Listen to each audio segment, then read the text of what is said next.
Hey, ¿qué pasa, Calexico? Welcome back to the podcast. Like always, I want to start by thanking my sponsors, my anchor sponsors, my homies from Los Pichos. Thank you, Jake and Sergio. I also want to thank David Gastelum. If you're thinking of buying or selling a home in the Imperial or San Diego counties, make sure you contact David at 760-235-9576. I also want to thank Calexico Brewing Company for allowing me to record today's episode here. I also want to invite everybody to go follow Calexico Oktoberfest. They'll be having the second annual Oktoberfest, October 15th at Cromie Park. Make sure you go check out their Instagram page. They're looking for vendors, artists, anybody to come out and bring a community event to Calexico. And today, this is actually a pretty special episode. It's my 50th episode. And we have two legends of Calexico. These guys have been on the radio broadcasting Bulldog football for, 26 years? 26 years now. We have John Moreno and Victor Carrillo. Thank you for being here today. Well, thank you for the invitation. Thank you. Usually I start my podcast by allowing people to tell a little bit about themselves. John, if you want to know about John, go to episode 11. Yes. We have an hour and 10 minutes talking about, growing up in Calexico, doing Bulldog football and all that stuff. But I'm going to give Victor a chance to, tell us a little bit about yourself. Well, my name is Victor Carrillo. I'm the fourth of four boys of Raleigh and Mina Carrillo. I have three younger sisters.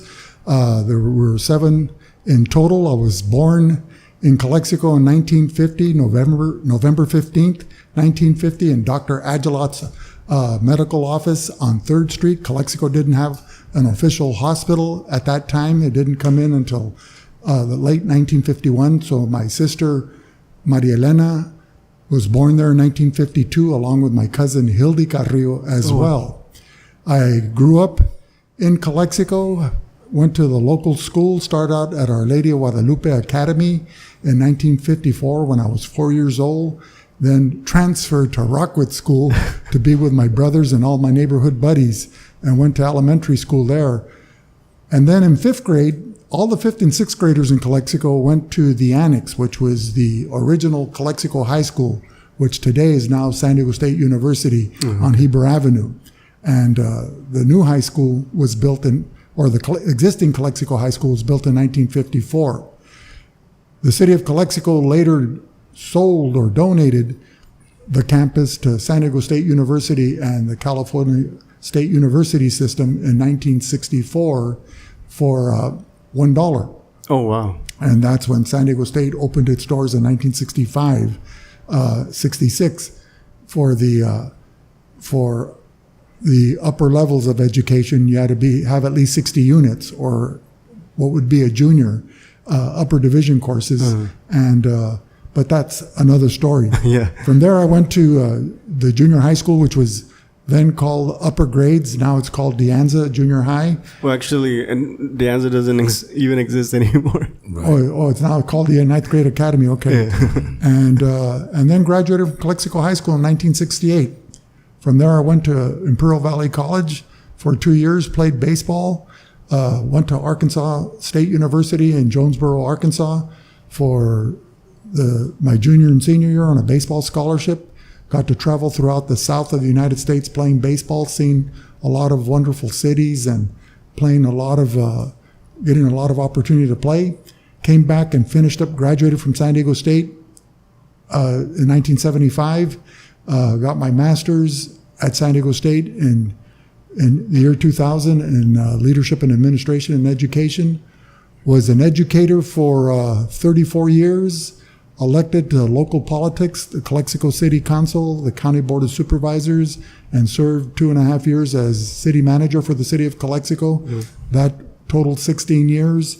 And I've been married for 40 years. I have 2 wonderful children, Giovanni and Yvette, and 2 grandchildren. They're the sons of Giovanni and Diona Carrillo, Jaden, who just turned 16 on Thursday, August 22nd, and Landon, who turned 11 on August 1st. Oh, wow. It's a lot of history, and that's one of the things I like when I talk to John, and this is one of my first times talking to you like in this kind of setting. But you guys have a lot of history when it comes to Calexico, and you're part of that history as well. Not only do you know it, but you're like, Well, it's interesting that you bring that up because our families are considered pioneer families. Calexico was established when in 1906, 1908.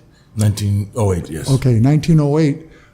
My father was born in 1920 and moved here to Calexico shortly after his birth. Oh, wow. And John's mother, was my dad's younger sister, was born in 1930. And they went through the local school system, the high school system. Everybody knew everyone. Calexico was just 1 square mile, from the downtown area, from First Street, where the border, up to Highway 98. Those were the city limits. Oh, wow. Imperial Avenue to Andrade, or Encinas. Andrade was out in the country.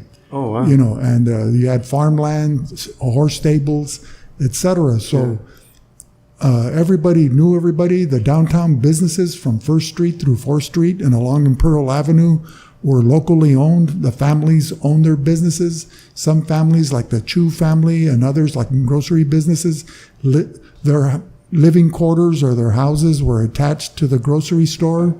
So it was very common, and the doctor's offices as well. Oh, okay. The doctors lived, and they made home visits. They made house calls. And so everyone knew everybody, and credit was given at stores with a handshake, and they knew who you were. Yeah. And you made your payments on a weekly basis. Yeah. Sam Ellis, for example, gave me credit when I was in 3rd grade so I could buy a pair of 501 Levi's that cost only $2.99 then. I used to clean the store that John later followed up 10 years later to clean, but I used to dust the purses, empty the waste baskets, vacuum the carpet, and get 65 cents daily. And so at the end of the week, with a little less than $5, being paid by my Uncle Perk, Hildy's father, I would go over to Sam Alice and make a 50-cent payment or a $1 payment, depending what my balance was, for those Levi's that we used to wear new. And when the first time you had them washed, that was time to buy another pair, because the idea was to have them so stiff that they could stand up by themselves when you took them off. So talking about having pants done by themselves, I don't think people use starch anymore, right? A lot of people I remember back in the 80s and 90s, like we used to use starch up the wazoo for especially when you had the Ben Davis or the Dickies, you would put. Oh yeah, it was it's like the karate gis where you could hear them when they'd make flap when they do their katas or make their moves. But now it's very rare unless you find it in a dress shirt or a uniform, or if you work for the government, whether it's customs or the military. And that's what it was growing up. You had 2 pairs of pants. My mother would buy me 2 pairs of pants for the school year. First semester, 501 jeans. Second semester, and that was it. You wore them every day. Yeah. And then when I started, I bought a pair of corduroys. I felt I was too dressed up. What am I doing? That's how it was. It was just Levi's and Converse and white socks. And don't forget the PF Flyers or the Keds before Converse. Converse were considered an athletic shoe. Only the Boston Celtics wore the black low cuts, and the Lakers all the other teams wore the white Chuck Taylors, the high tops. But when you made it to the varsity for Calexico, then they issued you the Chuck Taylors. You used to be able to, back in the day, until Prop 13 in 1978, the high school supplied all the equipment, and schools provided you with all the resources. All you had to do for sports was provide the body. They gave you the uniform, the undergarments, the shoes, etc. And for baseball, you had to provide your own glove unless you were the catcher or the first baseman. And my father and my Uncle Perk, my father was Raleigh, and Perk, his first name was Carlos. They were a partnership. They had a shoe store, Raleigh Shoe Store, on 2nd and Heffernan. And so when I was in 8th grade, my Uncle Gil Crossway from Crossway Sporting Goods sold 24 pairs of Chuck Taylor black low-cut tennis shoes that we sold. You could only buy them at sporting goods stores, or they were only sold to athletic teams. And so they went fast, and everybody started wearing them. So I was the only freshman basketball player at the time wearing the black low-cut Converse. They were like when kids had Jordans back in the days. No, Jordan, no. No, but I mean, like, it was like you were like right. sporting some like really nice shoes back in the day. And no matter how technology has advanced with footwear and the tennis shoes that have come out since, now they're $100, and the Chuck Taylors cost $9.95. Now the tennis shoes cost $100 to $200. Yeah. The best sole for traction on a hardwood floor, which is in the gym, were the Chuck Taylors sole. But the only thing is, because they were canvas, they didn't give you any ankle support, and as a result, you had to tape up your ankles or wear 2 pairs of socks, sometimes 3, just to give you that feeling of ankle support. So to reduce the likelihood of spraining your ankle. Yeah, it's crazy. Well, going back to Bulldog Radio. Can you tell us a little bit how it started? How you guys started 26 years ago? Yeah, I was approached at one point after the '93 season. I was approached by one of the guys at the radio station, said that they were looking for a new announcer, and they approached me, and I says, well, I've done live sporting events, but I've never done anything on the radio, and so I thought, well, this is a chance. Might as well, I've got nothing to do on Friday night. Might go to the games and. You had a voice and a face for radio, right? So I auditioned. And they gave me a shot. I really didn't know what I was doing. The other guy that was there was just reading commercials and wasn't really providing any color analysis. And I had spent up to that point listening to San Diego Charger football with Lee Hamilton and his description. And so I paid close attention to that because I wanted to be professional in that respect. And so I talked to Vic, and Vic is very knowledgeable on sports, always up to date on the history or college, pro, whatever, all sports, baseball, basketball, football. So who better than him to join me and to provide that color analysis while I was learning the play-by-play. But it wasn't that easy, because when I would listen to John, he sounded great, but his co-announcer was always cackling. And so it kind of interrupted the flow of the game. Yeah. So one night on a weekend, John and I were talking, and we were having some beverages. I think mine was a Diet Coke, or maybe an iced tea. I mentioned to him, I said, hey, you need somebody that can provide some of the history of the players, that are out there, like who their grandfather was, who their dad is, or et cetera, some family history or school history or community history. And he kind of issued a challenge to me. Well, why don't you do it? And I refused at first, or I said no, because I was tired of traveling on buses. I didn't want to, I didn't want to be driving to Blythe and all those dips, and I didn't want to be going to San Diego. And at the time, I think we were in the southern section. Yes. I didn't want to be going up to Riverside County or Los Angeles for a football game and spending 5 hours on the road. The only positives that I got out of it was I got to spend time with one of my favorite cousins. It's like a little brother to me. And we'd get in free to the games, and we'd be sitting in the press box right on the 50-yard line. Yeah. So initially I said, I'll do it, but only the local games. All the home games and all the games that are in the valley. Okay. Like El Centro, Brawley, Imperial, at the time Imperial or Hopeville. And so it started that way. So I finished the season with him, and then he invited me for the next season to do a full season, and with a little cachet that the sponsors won't sponsor unless both of us are doing it. As a team, they like the way we're, and so I said, sure, I'll do it. And we had trouble with radio stations. The first radio station we were on had Hopeville and Imperial, the 3 FM stations. We were on the Spanish-speaking FM station, but the following year, Southwest comes into the league, And so the guy tells me, well, we're going to tape delay Calexico games. We're going to play Southwest games live. And I said, I didn't want to take the back seat to anybody. Yeah. Because, we're doing this, we're going to do it right. So then I decided, well, you know what? Calexico has a radio station, KICO, KQVO. Mm-hmm. So I left that radio station and came down to Calexico and we pitched it to them. They liked the idea.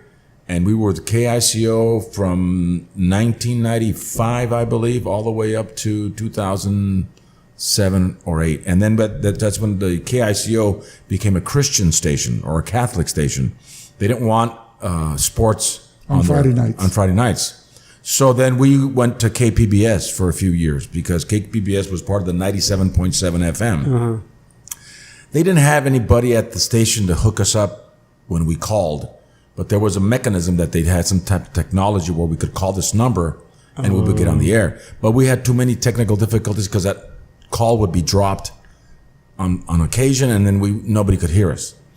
So we were there for a couple of years and then we went back to 99.3, but the wattage of that station was so low at night that you'd have to stand next to the radio station to hear the dates because FCC has regulations on how much wattage a station should have. So in the daytime, the wattage could be 1,000, but at night it can drop down to 50.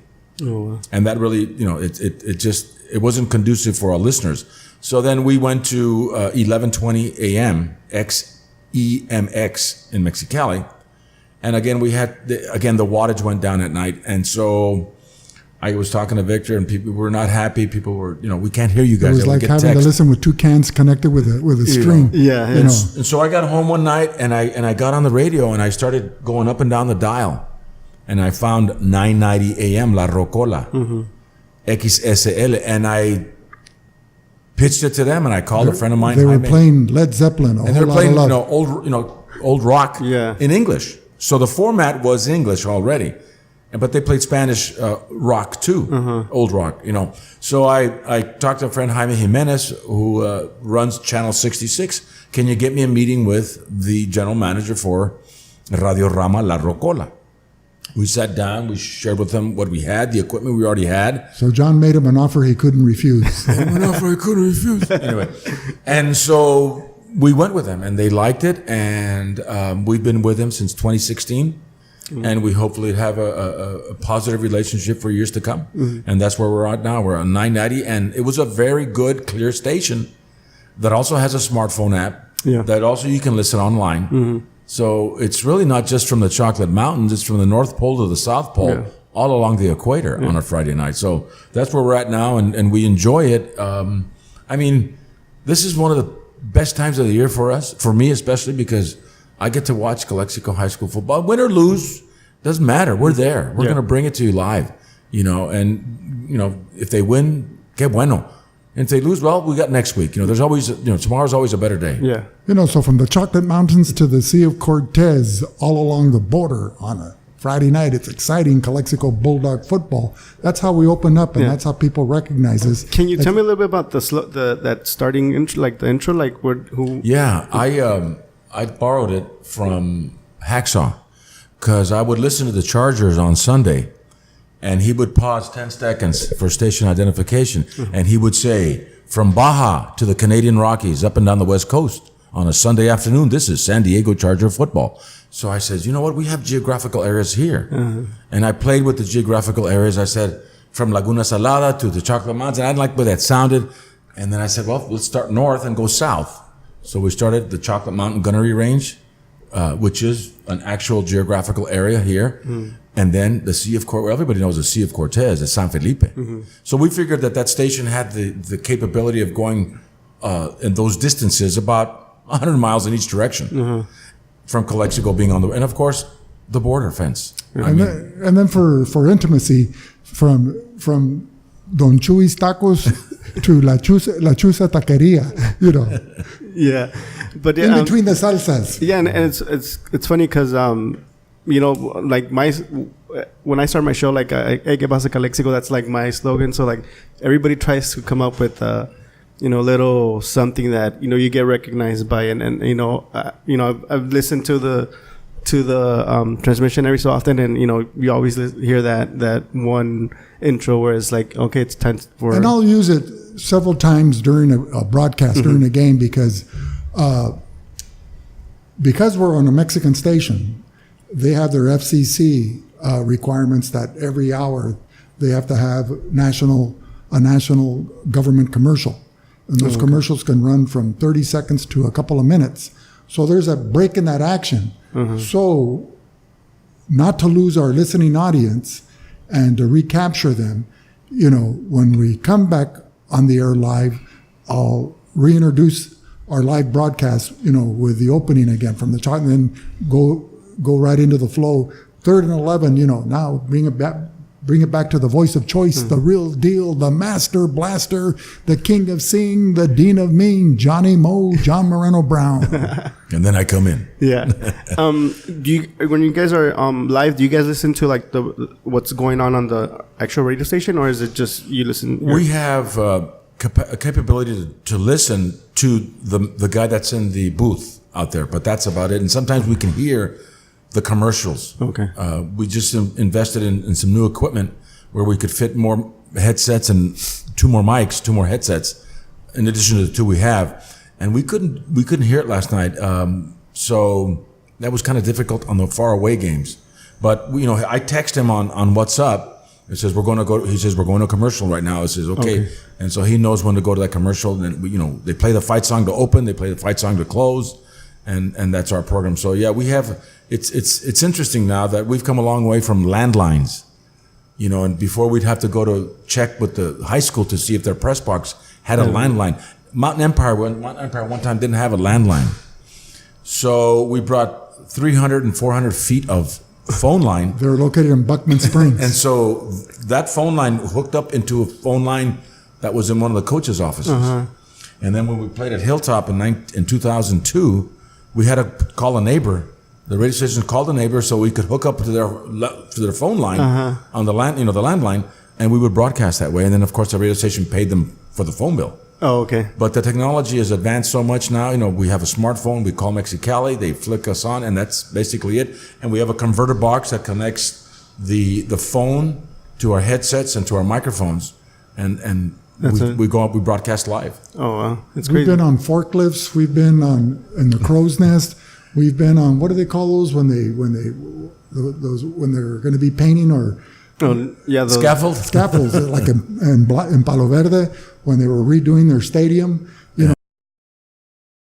And it was real windy, and that thing was just swaying back and forth. So the people that we were going to interview, from cheerleaders to alumni, refused to come up there because they were afraid, to climb up and join us. So it's been interesting, and we've also have set the table out on the bleachers in the stands with the equipment, the audience in attendance around us, and we're broadcasting live, and they're there listening, and their chatter, their conversations are coming out over the air. But it's always been fun, and the important thing is to get the game out and to give the proper recognition to the players on both sides of the ball and both teams, because we've had people from our opponents that have texted us or called in to say, hey, thank you for saying something about my son or my grandson, and when I call the other schools early in the week that we're going to visit, to get to request permission to have access to their press box or wherever to announce the game, and what equipment that we would need, or what can they provide, like a table, et cetera, and also to let them know we're going to be on this this station at this time. So because we try to be as objective as possible. So if somebody tunes in, they can't tell who the home team is or who we're rooting for, even though John does add a little special color when Calexico scores a touchdown, such as touchdown Calexico.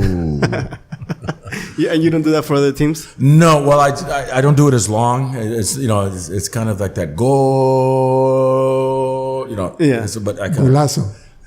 But what Victor has that a lot of the announcers or the color analysts don't have around the Valley is a vast history of Imperial Valley sports, not just football, but basketball, baseball, soccer, whatever. And he comes up, when a name is mentioned, I know his father or his grandfather with Royce Freeman when he was playing for Imperial.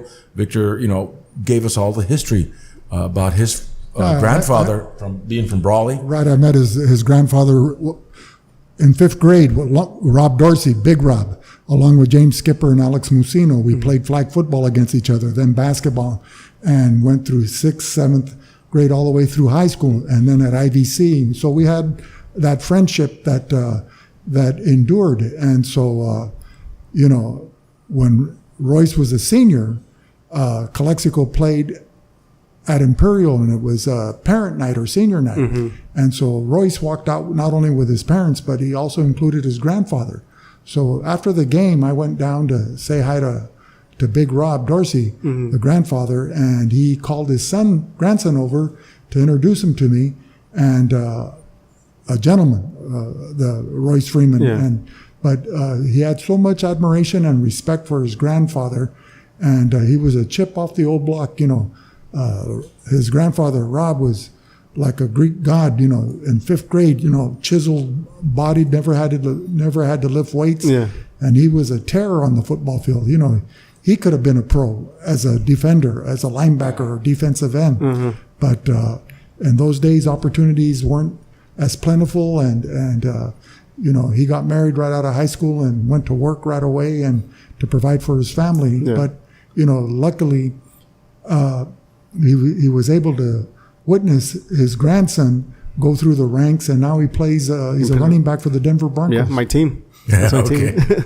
But going back to like Royce Freeman or whatnot. But you guys have had all these years. Have you had a player that you get excited to go watch besides family members? Because I know you guys have a lot of family members who played football along the way. But like anybody else that you would be like, I'm excited to see this guy play today, or it happened. I want to say in 2002 we had a stellar team under then Coach Cunningham, and I recall Aaron Barrios as being a player that had a sixth sense of where that football was going to be. He was on linebacker, and Victor, we remember that season very well. But he was plugging up holes. He was going into the flats if it was he was doing everything he needed to do. And it was fun watching Aaron Barrios, Odin Ayala, that team, Chris Ramsey. They graduated in 03. The only loss that year was to Brawley. It was a 22-18 loss to Brawley, and I thought, Jesus Christ, we're turning the corner here. Another team was in 2000, which was the last year we had beaten Brawley in Calexico, and it was a 14-0. Brawley was averaging 33 points a game, running the veer option. They come to Calexico. Coach Gonzalez is Coach Richard Gonzalez. He teaches at De Anza, or 9th grade. He was coaching, and our Okie defense, which is a 5-2, was stopping this Brawley attack. And I would look across in my binoculars. I could see John Bishop, their head coach, getting frustrated. Because the only thing worse for Brawley, other than losing to Central, is losing to Calexico. So that year, 2000, October 27, I think it was 2000, we beat Brawley 14-0. We shut them down. And we had, a 500 season so far up to that point. And I walked a little taller. My head was up higher. It was like a great Saturday. The next day, my son was born in Brawley on November 7th. And I was wearing my Bulldog gear over there just because I was so damn proud of the Bulldogs beating Brawley that year in 2000. Actually, I graduated 2000. Okay. So this was the fall of 2000. So this is right after you graduated. So this is 2000, 2001. Mateo Sauceda was the quarterback, and he had been a baseball player. Did Heavy play that season? Heavy Solis, I think he was that season. Yeah. Because Heavy Solis. Ezequiel Solis. That guy was a beast. I remember watching him, and he would quiet. Didn't say much. He did all the talking on the field. Yeah, he would run people over. He would run people. Remember Heavy Solis? Right. So this is the things that I remember that stand out. There were other teams as well. Was it the 95 team that went? Was it with Butch and? That's 93. 93, 94. That was right before we came on the air. Oh, okay. The Bulldogs won a championship 93, 94. We came on 94, 95. And we're waiting for that championship. And we're going to stay until that championship, comes on to us. Usually what I look for is I've always liked throwing the ball. Okay. So teams that have good offensive schemes, particularly passing, where they whether it's the West Coast offense, Mikey Vargas. or they throw from the shotgun. And so I look at the receivers, I look at how they set up the defenses, and how they attack, with a short passing game, utilizing the Don Coryell passing tree, where every pass pattern has, if you look at a tree and all the branches that extend, whether it's 5 yards and out, 10 yards and out, 20 yards and out, or What is it? In. Even numbers are in and odd numbers are out. out for that receiver, and they can call them out as the way they see the defense align, and they attack, and so when Calexico or even our opponents have a good passing game, a good quarterback, and a good set of receivers, I enjoy calling that game. The games are longer because the clock stops after every pass play, or particularly every incomplete pass type of thing. For example, El Centro has an outstanding quarterback this year, returning a senior in Benito Osuna. And he's set passing records.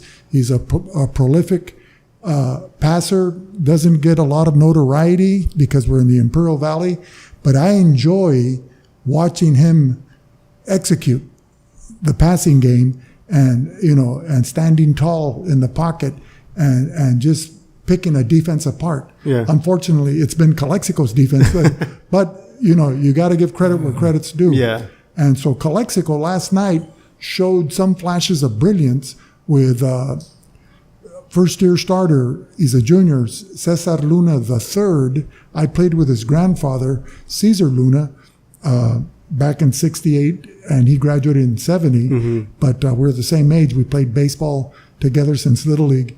And this is a chip off the old block. He stands tall in the pocket. He's very athletic. He's an accurate passer. If he's just given time to throw, Calexico should do well this year. For about 8 minutes, the last 2 minutes of the first quarter yesterday, we were down by 22-0. To the first 6 to 8 minutes of the second quarter, Calexico looked like world beaters. We scored 16 unanswered points. We narrowed the gap from 22 to 16, and we had the Kearney Comets on the ropes. But then Calexico relaxed, and boom, Kearney came back, and they answered with 40-something unanswered points, and we ended up losing the game 65-16. We could never regain the momentum type of thing. But it was a learning lesson. And Kearney was like a mirror image of what Central has done the last 2 years. So if Calexico learned anything, is that, hey, to prepare for Central, you remember how to defend against Kearney. Yeah. And that should help them. Yeah, and yesterday was the first game of the season, right? Right. So, and Kearney had a lot of speed, and that's one of the key factors on winning high school football games. Calexico didn't show that much speed last night, but we did have some outstanding line blocking as compared to last year, and Luna was able to run that option on those 2 touchdowns, and on the 2-point conversion was out of the wishbone, which is 3 running backs in the backfield, and Luna could either fake it or give it to the first guy coming in, keep it or pitch it, and so that's basically the option football. So he looked at the line, he read it well, decided to pull the ball back and keep it, and go off tackle to the left side and score a touchdown. It was a thing of beauty when it's executed perfectly. See, but what set that up is the passing game. Right. Because he was in shotgun formation all night, whether it was running the wishbone, the triple option, or the pro set. And they were timing patterns, but it was a short passing game where, in other words, they were getting the ball quickly to their skill players coming out of the backfield or running short pass patterns where the ball was already thrown to the spot where the receiver could catch it in between the defenders and in the zone area. And so once they had the Kearney defense on their heels backpedaling, that's what opened up the running lanes. And so if you wanted to put a microcosm on it, for every 10 plays, Kearney was successful 9 out of the 10 plays. For every 10 plays Calexico ran, they executed maybe 3 out of the 10. Yeah. So when they can improve to 70% or 80%, they're going to win a lot of football games. Yeah. And, I mean, you've been doing this for 26 years. Has there been from what you've seen, like from our teams in Calexico, has there been a decline of kids showing up to like come out and play and try out? Well, the culture has changed. The culture has changed. You have the millenniums. There's football, American football, not soccer, is an American culture sport. The fall season. Calexico has a different mentality. You know, you have soccer, you have club teams for soccer, for baseball, for basketball, these travel teams, volleyball, etc. So kids either get into sports early and get burned out, that by the time they hit junior high or high school, they're not interested anymore. Yeah. They're all into technology, etc. And then the climate doesn't help. And you say, well, 12 miles north, El Centro seems to be doing pretty well. But, you know, it's a culture and a tradition where they expect to win. Calexico is very good in basketball. Calexico is very good in baseball. You know, they've had continuity with coaches there. But for football, we've always had turnover. Yeah. And sometimes that's a contributing factor because you never know who's going to be coaching. So that system may not be implemented the following season. And another thing, a lot of the student athletes, when they see that we're rebuilding, they tend to say, well, I'm going to go to Southwest, or I'm going to go to Central, I'm going to go to Imperial. What we've lost is a lot of the loyalty toward the school and the community. And as a result, some of those kids leave because for whatever reason, and in this case, you know, we have a rebuilding season, so I'm going to go play at El Centro. And when I was growing up, that was unheard of. You know, you play, you go to school here, you grow up here, you're born here, you play here. Yeah. Yeah, I think that's one thing that I've noticed these last couple of years where, you know, I've family friends that, you know, they're like, oh, we're going to just take our kids to Imperial or Central and have them play over there. And yeah, I mean, I think there's sometimes you get that feeling that there's no loyalty to, you know. Yeah, and I just don't understand that. You know, it's like a win at all costs kind of thing. Oh, my son's going to play on a winning team, or my daughter's going to play on a winning team. We're going to leave, and we're going to get a transfer. And it just, to me, it just boggles my mind at the fact that, you know, we could have the best program, but like I said, you know, let your sons or daughters know what it's like to be rejected. Let your sons or daughters know what it's like to lose. Yeah. Let them, these helicopter parents are just don't let the kids win or lose on their own. Yeah. You know, and so, you know, like my son played last year, you know, you're on your own. I mean, you earned that spot, you know, and, you know, his mother lived in Imperial, but he wasn't going to go to school in Imperial. Yeah. You know, and we had that discussion with her, you know, he's staying here. This is where his home is, and this is where he's going to be. But, you know, that's an interesting question because Calexico is the largest high school population-wise in the Imperial Valley.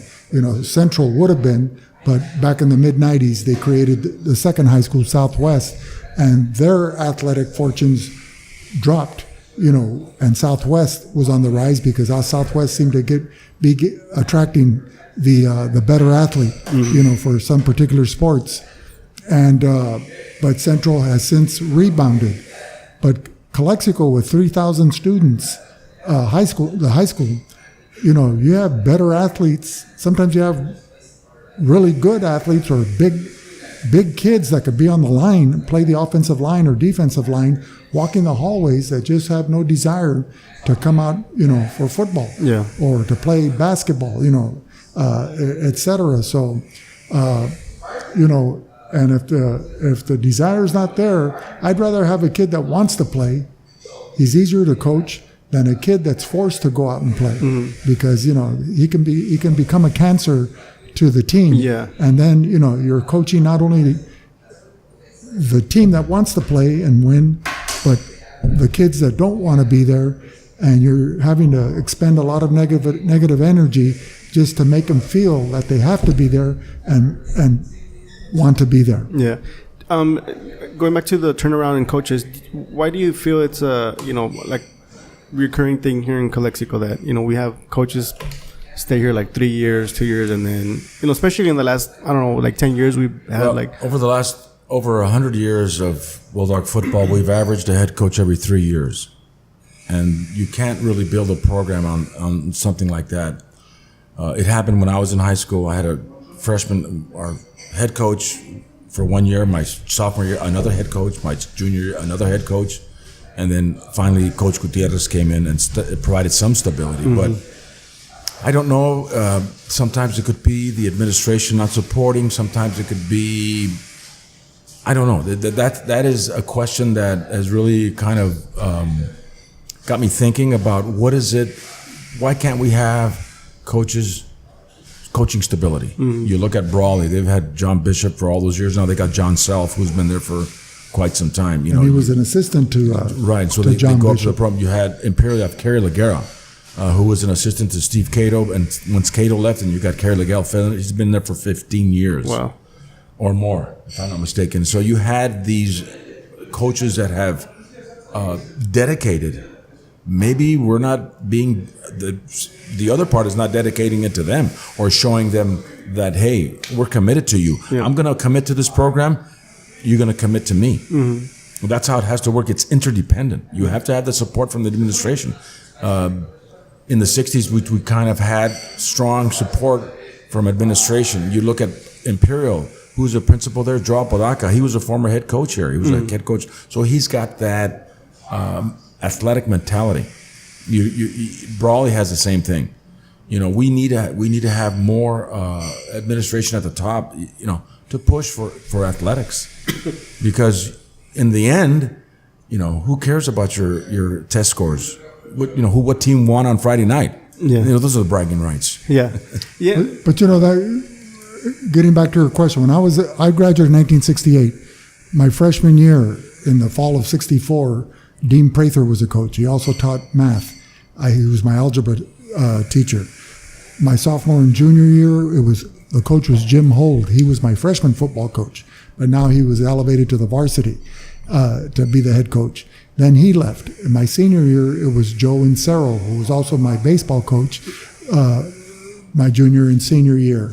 And then I graduated in '68. Then Bill Wilson came in from Hopeville 2 years after that in 1970.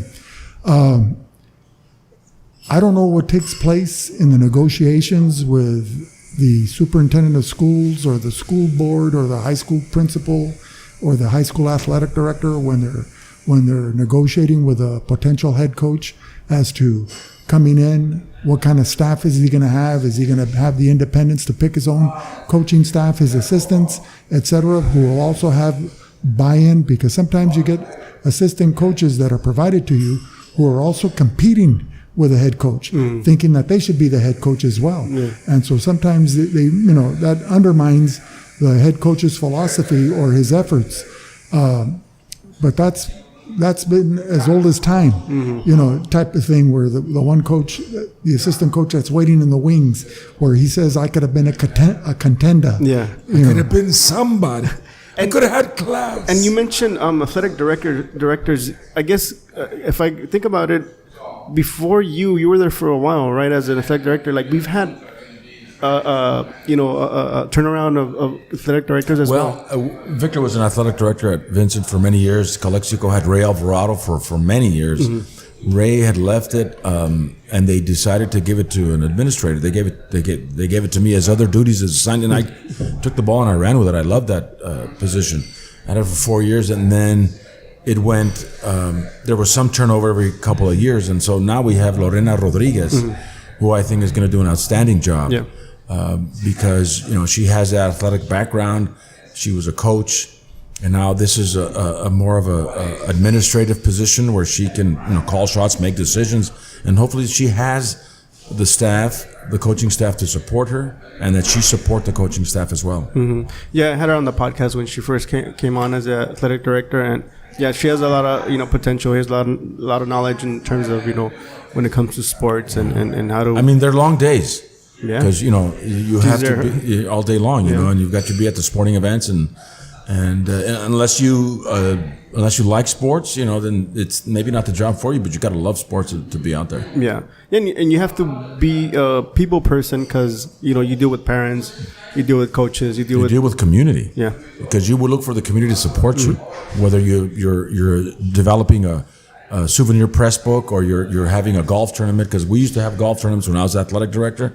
I would go to the community and I'd talk to them and sponsor a hole or do this and do that and in the end, we had raised money for all the sports at a golf tournament. Yeah. And we'd have Danny Villanueva, who was a former Calexico graduate, rest in peace, graduated in '56, went to New Mexico A&M, and then which became New Mexico State, and then played for the Rams and the Cowboys. He was in that Ice Bowl in the late '60s in Minnesota. In Minnesota. So, and we called him to sponsor the tournament.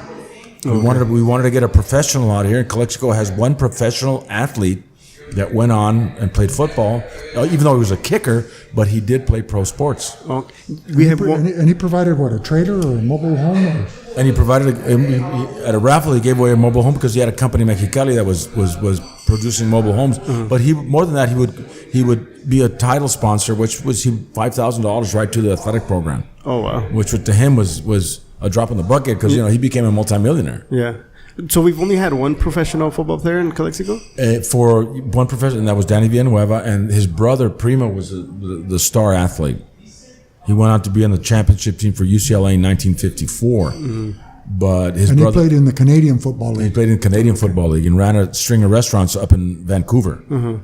Primo's Grill or something like that. But he was just probably the best athlete to come out of Calexico as far as I can remember. And that's what I've heard others say because he graduated in, I think, 1950 or 51. And he was on that championship team of 1948 because Calexico up until 45 had won championships regularly those first 30 years. Mm-hmm. And I researched, there was 15 championship seasons from 1915 to 1945.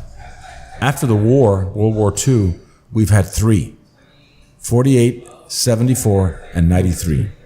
So I'm not sure what happened. We're due. So, before the war, we had so many, but after the war, it was like dry season. Mm-hmm. And right now we have a really good coach. A lot of people don't know, Tyree's, track. He's our new VP. Was really excited to meet him because he's like, John Tyree over where I used to work was a legend. He's done, a lot of good things in all over California, and I think he was in LA and Pasadena. He won 3 CIF championships during his tenure. Won one in Imperial in the early 70s. And then he was at A.B. Miller.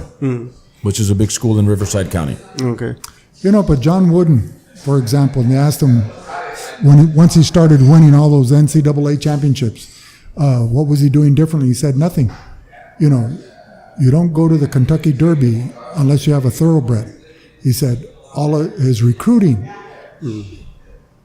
improved. He was getting thoroughbreds out there, running the same full court press that he always ran, the same high post offense that he always ran, but they executed. Yeah. And he had All-Americans, not only on high school All-Americans, not only on the first unit, but his second unit was also high school All-Americans. Mm-hmm. And one year in the late 60s, his second string unit was fictitiously rated number 2 in the country because they could beat anybody other than, the first unit. Yeah.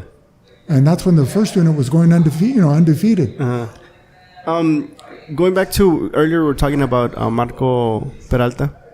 Now that technology has changed and like this, like a podcast, or like Marco that did his stuff on Facebook. He did it. What are your thoughts on people like doing things like Marco, where like you can go on Facebook and do your own play-by-play and get a little following on that that way? Like what are your... I think it's a great experience for any individual to do that. Mm-hmm. We were given the task of doing it on the radio, and we've loved it. If a young generation student wants to follow those, we would highly encourage him. We talked to him at the Central game. We got him on the air, and he told us about what he wants to do. And so we applaud anything like that. I mean, it's not taking anything from us. It's only developing them as bettering themselves to broadcast a sporting event. Yeah. I look at it as one, they're being innovative. Two, they're being creative. And three, they're giving their love back to the sport, or giving credit to the individuals and the teams that they're covering. We've always tried to provide positive insight. Even if, when people tune in, it's a positive broadcast where we're not reprimanding, we're not criticizing, we're not scolding, we're not humiliating the players or whatever. We're trying to look at something positive out of each play, whether it's effort or what have you. And when these young aspirants that have that entrepreneurial capability of wanting to broaden their horizons, we welcome it. If we grease the wheels for them or open the doors so that they could, because technology is always advancing, and the audience is always expanding, and the audience is always wanting to be entertained, with something new. And so the important thing is getting that exposure out there for those kids, for the team, so that they can get noticed. Maybe a college scout or a college recruiter will see a play by Sunshine Soltero, or a player that wouldn't have been seen by anybody else because they weren't at the game or didn't listen on radio, and all of a sudden that piqued their interest to give them more consideration and maybe offer a scholarship. Yeah. So that's how I look at it. Yeah. Yeah. And he's done really well in terms of, he's been able to go to Bristol and see the ESPN facilities. He went to LA and to the Dodgers, and I think he was in the broadcast booth with one of his mentors. Because one thing that I've noticed from him, he's not afraid of reaching out to people and asking for advice or mentorship, and I think that speaks well of him. That from being somebody that just started on Facebook Live, now he's on a way to maybe make a career out of this broadcasting, and it's commendable that, because he's really humble and he's really grateful to everybody that has helped him all along the way. So sometimes people are intimidated by somebody that's been in a position of success, for example, and then when you ask them, they'll say, "Well, you never asked," but he helped somebody. That type of thing. And but sometimes people think they're unapproachable, and the hardest question to ask is the first one. And just ask it, and the worst thing they can say is no. But many times that person is flattered that somebody made the effort to ask them, "Hey, how did you get where you're at?" or "What advice would you give?" or "Can you show me how to do this?" or whatever, and then be ready to get an earful. All right, guys. Well, we're almost at an hour here. Okay. Anything that else? Was a fast hour. Yeah, it was. Anything else that you guys would like to add? Are you sure it's an hour? Are you guys just getting thirsty? No, it's. Well, I just want to close by thanking you for bringing us on, and especially thanking Victor, my cousin, older brother kind of thing, that has been with me for 26 years on the air for Bulldog Radio. I wouldn't do it with anybody else. I mean, there's times that he hasn't been able to show up, but we get a substitute, but it's not the same. And so I look forward to seeing him every Friday, either home or away, and just talk football. I mean, that's what we love to do. You, Vic, anything else? Well, just the fact that we're the eyes and the ears and of the listening audience as we try to paint a picture of and describe what's taking place out on the gridiron, and hopefully that we can provide the proper insight and give credit where credit's due on both sides of the ball. Yeah, good. And you can listen to them at 990 AM, Radio Cola. There's an app for it. You can listen online. You can follow John on Facebook to see, when transmissions are going to start and all that good stuff. Thank you guys once again for, doing this for so long, 20 some years now. And I know it's not easy because, like, for me doing this, like, I've been doing it for a little bit over a year, I think. This is my 50th episode. And it's kind of hard, like, to have that, knowing that, Friday I'm going to be busy doing this, or I'm going to travel to wherever the team's traveling. I mean, it must be, a task to, Right. So we just finished our 261st episode last night on Bulldog Radio. If you call it every game is an episode, 261. Oh, wow. So there's 10 a year, 26. That's crazy. So, yeah, the season just started, fresh off, the first game of the season. I want to wish you guys, nothing but the best. And yeah, that's it. Thank you. Thank you for having us. I don't know. You're welcome. All right, guys. Thank you so much for listening, and we'll see you on the next one. Peace.